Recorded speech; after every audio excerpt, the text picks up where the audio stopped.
There is a moment, a single, quiet, devastating moment, when everything changes. It is not a dramatic fight. It is not a cruel outburst. It is not even something they said out loud. It is a pattern that you suddenly recognize. And once you see it, truly see it, you cannot go back. You cannot unknow it. You cannot unsee it. That is what this video is about. Not surface-level red flags. Not general warning signs. But 4 deep psychological patterns. The kind that operate beneath conversations, beneath kindness, beneath every smile they ever gave you. That reveal the covert narcissist for exactly what they are. If someone in your life fits even 2 of these patterns, pay very close attention. Because what I am about to share with you will change the way you see every relationship you have ever been in, and every relationship you will ever enter. The first pattern is the one that fools almost everyone, because it does not look like manipulation. It looks like care. In the early stages of a relationship with a covert narcissist, you will feel something extraordinary. You will feel seen. Deeply, completely, almost overwhelmingly seen. They ask about your childhood. They remember small details, the name of your childhood pet, the way your mother used to dismiss you, the dream you almost gave up on. They listen with a stillness that most people never offer you. They look at you as though you are the most interesting person they have ever encountered. And it genuinely feels like love. But here is what is actually happening. A covert narcissist, in the early phase of a relationship, is not connecting with you. They are studying you.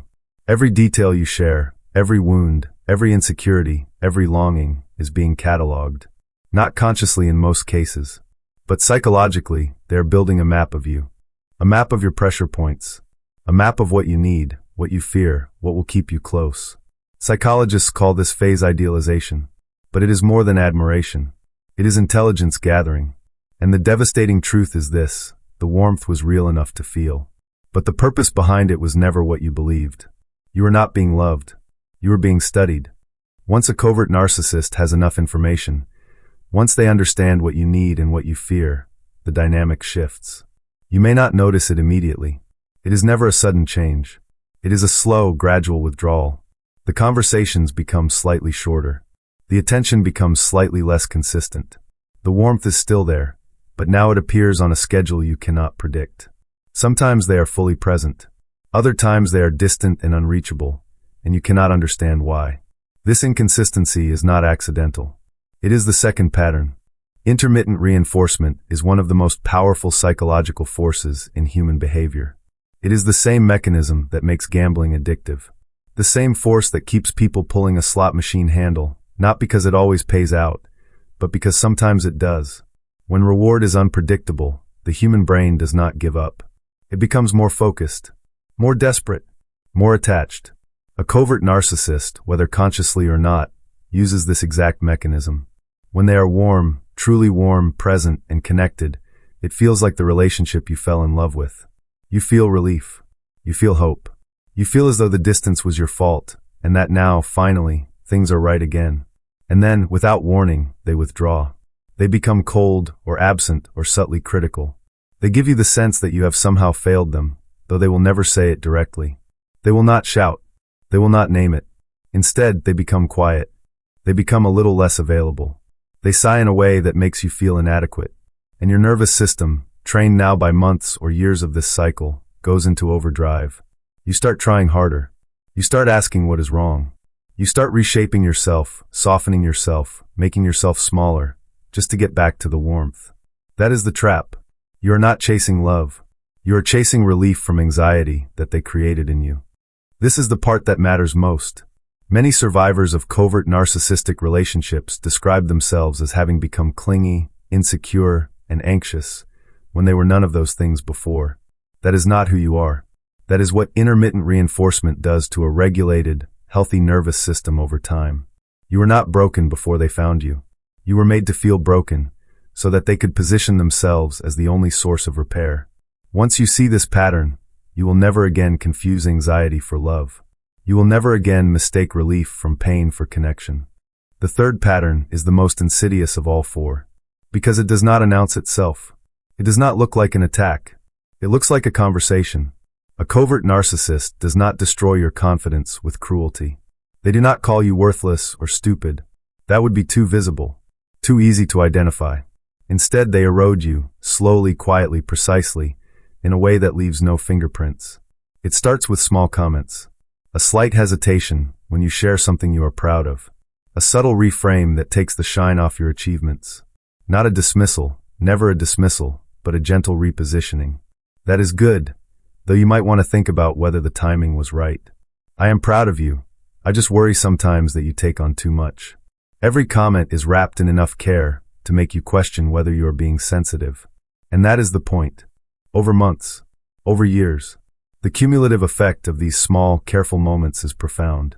You begin to seek their approval before making decisions. You stop sharing your ideas freely because you have learned, quietly, without ever being told, that their reaction will dim them. You start to believe that your instincts are unreliable, that your judgment is flawed, that you need them, not because they make you feel good, but because without their input, you are not sure you can trust yourself. This is not a coincidence. This is the design. A covert narcissist does not want a partner who is whole. They want a partner who is dependent, because a whole person can leave. A person who no longer trusts themselves stays. And the most painful part? They will never have said one obviously cruel thing. When you try to explain to others what happened, you will not have a list of abuses to point to. You will have a feeling, a fog, a slow, creeping sense that you disappeared somewhere inside the relationship, and you do not know exactly when or how. That is the erosion pattern. And once you see it, you will spot it, even in its earliest stages, in every relationship going forward. The fourth pattern is the one that most people never discuss, because it is the most counterintuitive. We expect narcissists to be arrogant, loud, self-aggrandizing, visibly in love with themselves. A covert narcissist does the opposite. They present themselves as the most misunderstood, most overlooked, most unfairly treated person in every room. They are always the one who gave the most and received the least. They always carry the heaviest invisible burden. They are always quietly suffering. And because they do not boast, because they deflect praise and absorb sympathy, they do not trigger your defenses. You do not see a narcissist. You see a wounded person. And your empathy, your deep, genuine, human empathy responds. You lean in. You want to heal them. You want to be the person who finally sees them for who they truly are. That is exactly what they need you to believe. Here is the psychology behind the victim armor. When a covert narcissist presents as wounded, they achieve several things simultaneously. First, they make themselves sympathetic. You cannot be angry at someone who is suffering. You cannot hold them accountable without feeling like a monster. Second, they preemptively neutralize any criticism. If you try to express a boundary or name a behavior, they will not respond with aggression. They will crumble. They will collapse into a grief so profound that the conversation shifts, immediately, completely, from your pain to theirs. Third, and this is the most important, the victim role gives them plausible deniability. They are never the villain in any story they tell. They are always the one who tried, who loved, who gave everything, and was let down. This means that when the relationship ends, when friends are chosen, when narratives are formed, they already have theirs. Polished, prepared, blameless. You will not be the person they hurt. You will be the person who hurt them. If you recognize yourself in this, if you have spent years feeling responsible for someone's emotional state, feeling guilty for your own needs, feeling like the villain in a story you barely survived, I want you to hear this. Your empathy is not a flaw. It is one of the most beautiful things about you. But it was targeted. Deliberately, carefully, systematically targeted by someone who knew exactly how to use it. That is not your shame to carry. That is theirs. And the moment you understand that, the moment you see that your kindness was not a weakness but a resource they chose to exploit, something shifts. The fog begins to lift. Here is what happens when these four patterns operate together. The warmth as surveillance creates initial attachment. The intermittent reinforcement keeps you anxious and seeking. The quiet erosion dismantles your self-trust. And the victim armor ensures that whenever you try to address any of it, the conversation collapses into their pain, and you leave feeling guilty for having raised it. Together, these four patterns form a closed system. A system designed, whether consciously or not, to keep you inside it. And the cruelty of that system is not the individual moments. It is the architecture. It is the way each pattern supports and sustains the others. The way the erosion of your identity makes the intermittent reinforcement more powerful. The way the victim armor neutralizes any attempt to name the surveillance. The way the warmth at the beginning is real enough tender enough, to make you doubt everything you have come to understand. That is why so many survivors say the same thing. I knew something was wrong, but I could not explain it. Now you can. Seeing these patterns does not mean the pain disappears. It means something more valuable. It means you stop being confused by it.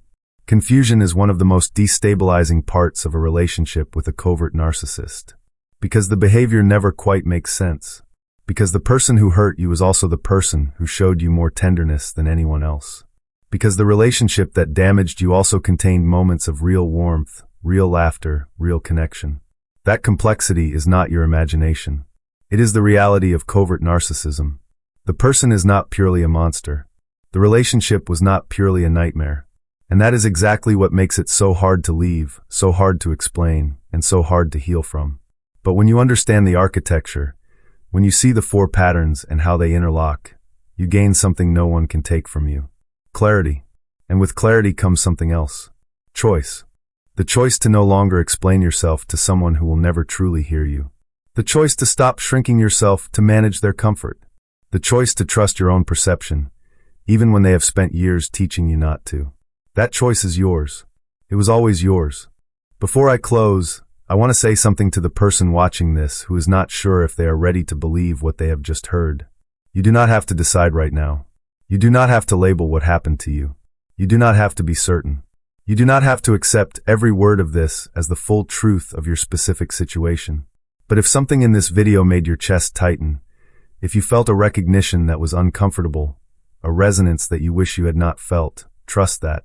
Your body knows things before your mind is ready to accept them. These 4 patterns, surveillance disguised as warmth, intermittent reinforcement, quiet identity erosion, and victim armor, are not rare. They are not extreme. They are the everyday operating system of covert narcissism. And millions of people, intelligent, empathetic, deeply loving people, have been caught inside them. You are not foolish for having been there. You are human. And you are, in this moment, choosing to see more clearly. That is not a small thing.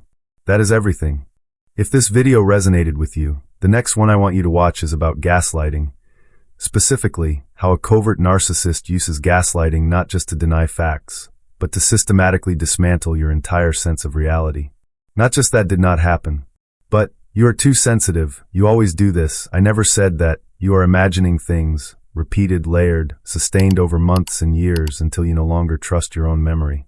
That video goes deep into the psychology of how gaslighting works, why your mind accepts it, and what it does to your long-term sense of self. I have fully explained how gaslighting operates inside covert narcissistic relationships in that video. And if you are currently in one, or recovering from one, it may be the most important thing you watch this week. If this channel is helping you understand what you have been through, please subscribe.